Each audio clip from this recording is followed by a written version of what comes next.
Hi guys, how are you doing? Clive here, aka the Tipsy Movie Guy, as you can see. So anyway, welcome to my channel. This is my first ever movie review. That is a video actually. Most of you guys know me from Facebook, where I've been doing this posts with movie reviews. So I decided to start doing videos now. So I'll just ask you guys to support me by liking and sharing the posts as usual. So anyway, today let's dive into what I'm going to do today. We'll be getting into the Man on Fire series with Yahya Abdul Martinez II. Well, that dropped a couple of weeks ago. So Netflix just dropped this series a couple of weeks ago, and honestly, I didn't think anybody could touch the legacy that Denzel Washington left behind in the 2004 version. After watching this series, I have a lot to say. Anyway, first of all, it isn't just like a copy and paste like most of these reboots do. It isn't just any remake, you know what I mean? The vibe is completely different. The original Man on Fire felt raw, explosive, emotional, and almost poetic with its violence.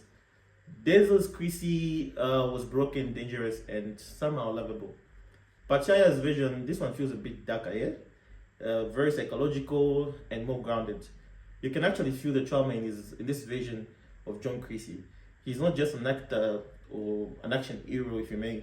He's not an action hero, if you may, going around taking revenge. It feels like a man who's already dead inside, trying to find one last reason to keep going. And I'm not gonna lie, yeah, Abdul's absolutely carries this show on the back. Every scene has its own intensity, you know. Even when he's quiet, you can feel something boiling underneath, and that's hard to pull off for so many actors. Some actors can do action, others can do emotion, but Yahya Abdul actually managed to do both. And let's talk about the pacing of the series. The pacing itself, I feel the series is a bit slow at some point. You know, it starts off with a bang, where there's a lot of chaos going on, and all of a sudden, it just goes to this slow burn point where if like you stop experiencing those explosions, all that chaos and everything, you know. So if you're looking for something that is just that sort of explosive, you might be frustrated with this one. But I think the slow pacing is also intentional. The show wants you to sit with John Creasy's pain. It wants you to understand how damaged this man really is before everything erupts into all the chaos, right? And when the violence finally comes, it's harder because of the build-up. Yeah. So visually, the show looks very incredible. The cinematography feels very gritty and cinematic at the same time. Some shots genuinely look like a movie instead of a TV series. The lighting, the atmosphere, the tension, you could tell that Netflix really spent, or they dropped the bag on this one rather.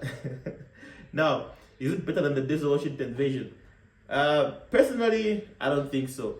The 2004 Denzel Washington one with Dakota Fanning, there's something about it, you know.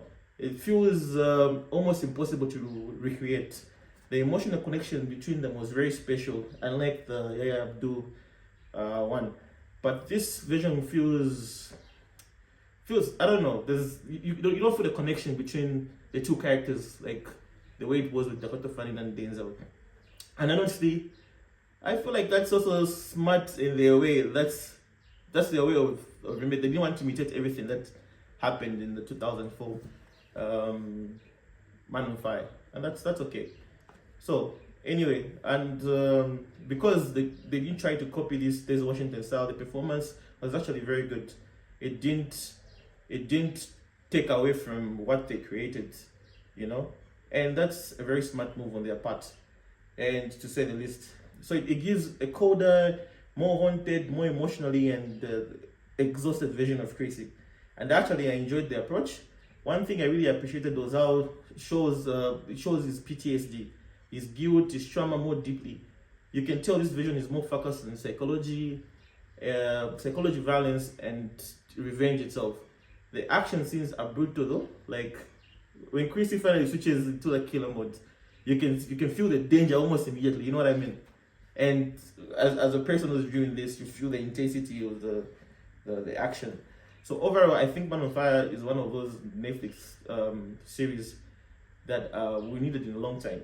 And I mean, I enjoyed it, but I'm not saying it's better than the 2004, the 2004. I mean, Denzel Washington is untouchable. No one can remake that. That's a classic. So it's not perfect, the pacing won't work for everybody. Some episodes definitely feel a bit slower than they should. But yeah, Abdul Martin delivers a strong performance. The atmosphere is intense, and the emotional weight keeps the show interesting all the way through. For me, it's an 8 out of 10. That's my rating anyway. But I want to know what you guys think. What do you think? You let me know in the comments. Thank you.